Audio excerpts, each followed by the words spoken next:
Hi, I'm Kenneth. I learned something new this week. This week, I learned about the bad effects of frying on our body and how to still fry food in a healthy manner since your life and lack of cooking skills depend on it. And I am sharing it with you.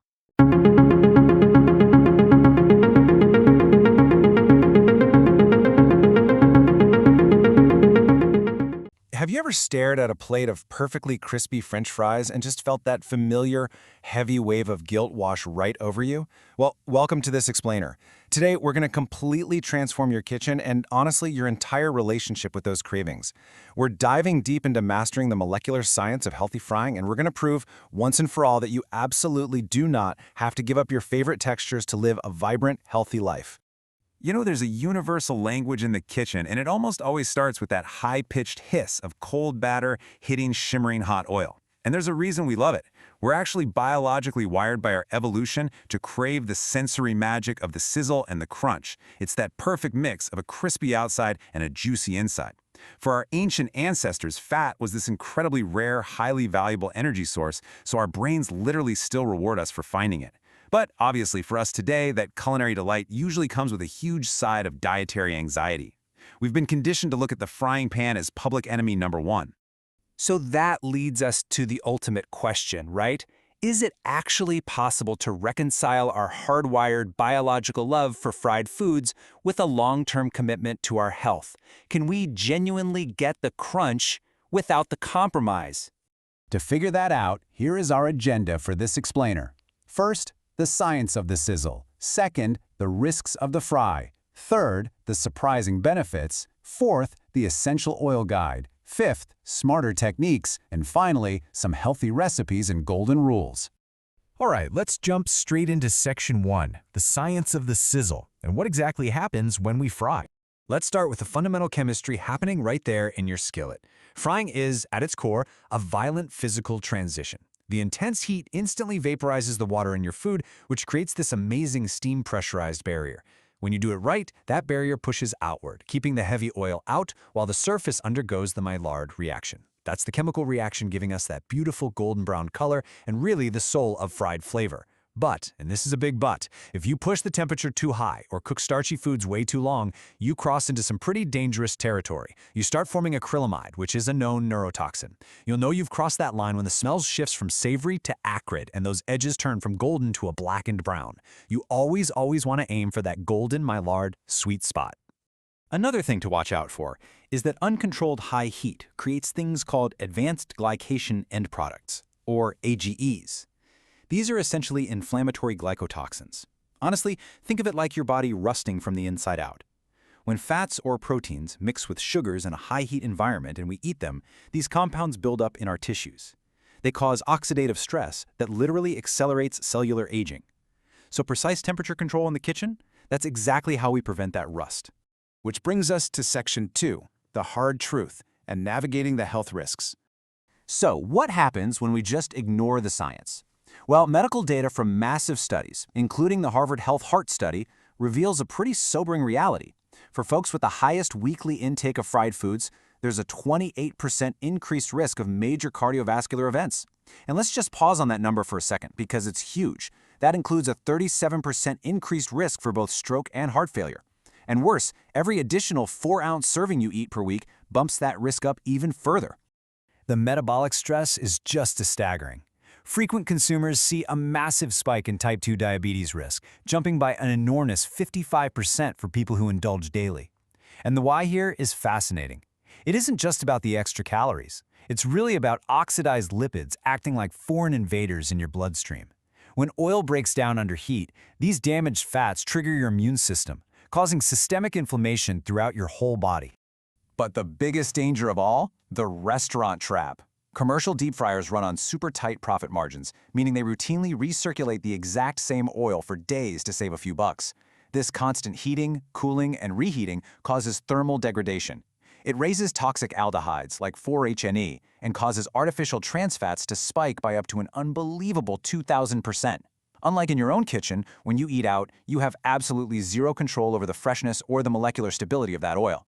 Okay, let's pivot to section 3. The good in the grease. Yes, there are surprising benefits.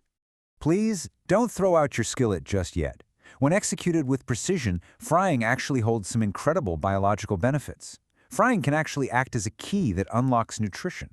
A lot of our most vital nutrients, like vitamins A, D, E, and K, are fat-soluble. They literally require a lipid vehicle to be absorbed by your body. Get this, a fascinating study from the University of Granada found that frying vegetables in extra virgin olive oil actually boosted their antioxidant and phenol levels significantly more than boiling them. So that classic diet move of boiling your veggies, it might actually be starving them of nutrients. A quick high-heat fry breaks down tough plant cell walls, and that quality oil acts as a direct delivery system straight into your bloodstream. Moving right along to Section 4, the Essential Guide to Cooking Oils. To safely unlock those benefits, you have to master your most important tool, the oil. The entire secret to a healthy fry lives in the smoke point. That's the exact temperature where the oil's chemical bonds snap and release those toxic free radicals we just talked about. You really want stable, high monounsaturated oils for the heavy lifting. Refined avocado oil is the absolute king here, with a 520-degree smoke point, spectacular for hard searing. High oleic safflower and canola give you great everyday versatility, right between 400 and 500 degrees. Meanwhile, extra virgin olive oil is packed with antioxidants, but it sits at a lower smoke point, around 350 degrees, making it perfect for gentle pan frying or finishing. What you want to avoid entirely are polyunsaturated fats like standard corn or soybean oil. They are super sensitive to heat and just break down way too fast. Now for Section 5, Technique over Tradition, exploring healthier ways to quote-unquote fry. Beyond the oil itself, how you physically cook the food is your biggest leverage point. Now, air fryers are incredibly popular right now, and for good reason. They mimic that deep fry crispness with 80% fewer calories. But there is a catch when it comes to seafood. Air fryers blast high-velocity hot convection air, and that aggressive airflow can cause the delicate cholesterol in fish to rapidly oxidize into harmful compounds. So, if you're going to use an air fryer for fish, you have to apply the fish protocol. Just coat your fish in fresh parsley or chives before cooking. It creates a natural antioxidant shield that takes the brunt of the hot air, entirely preventing that cholesterol oxidation. It's such a simple, brilliant hack. You can also massively improve your health profile by embracing a few other methods. Wok stir frying is honestly the pinnacle of healthy cooking. Those incredibly quick heat flashes preserve delicate vitamin C and plant enzymes that get destroyed by long cooks. Another huge upgrade? Just switch to shallow pan frying. It cuts your overall oil usage by 70% compared to deep immersion. And quick thermodynamics lesson for you, always use a heavy cast iron skillet. Cast iron has vastly superior heat retention compared to cheap nonstick pans. If you drop cold food into a thin pan, the oil temperature plummets, your steam barrier is ruined, and you get a soggy, grease-logged mess. Cast iron stays piping hot, keeping the oil right where it belongs, on the outside. Finally, Section 6, Healthy Recipes and Your Survival Guide. Let's take all this lab science straight into your kitchen.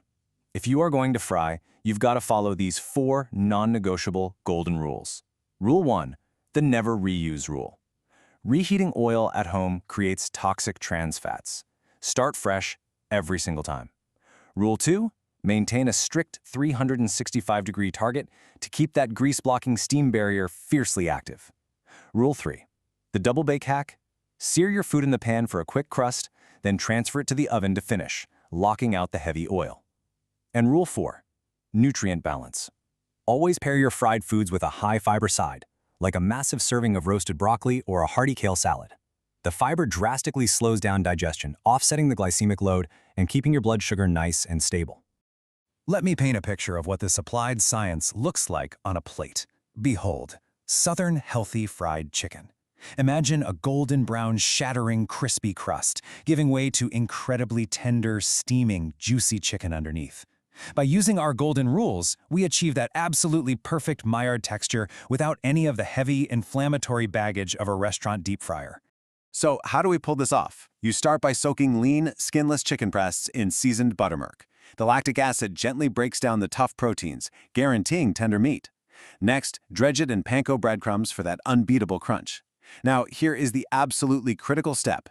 Chill the chicken in the fridge for 20 minutes. This drops the temp of the fats in the breading, setting the coating so it won't slide off when it hits the pan.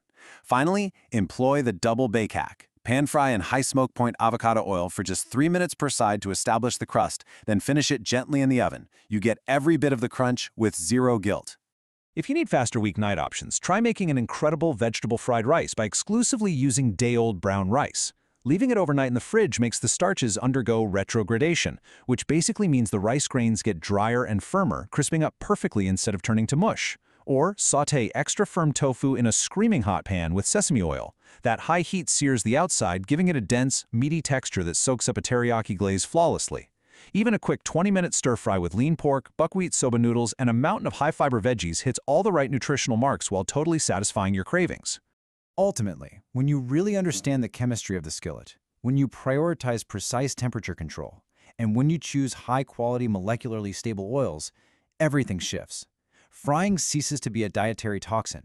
Instead, it becomes exactly what it was always meant to be, a sophisticated culinary tool for extracting flavor and nourishment, and a mindful, immensely satisfying part of a vibrant lifestyle. Armed with the molecular science of the sizzle and the golden rules of the skillet, the power is now entirely in your hands.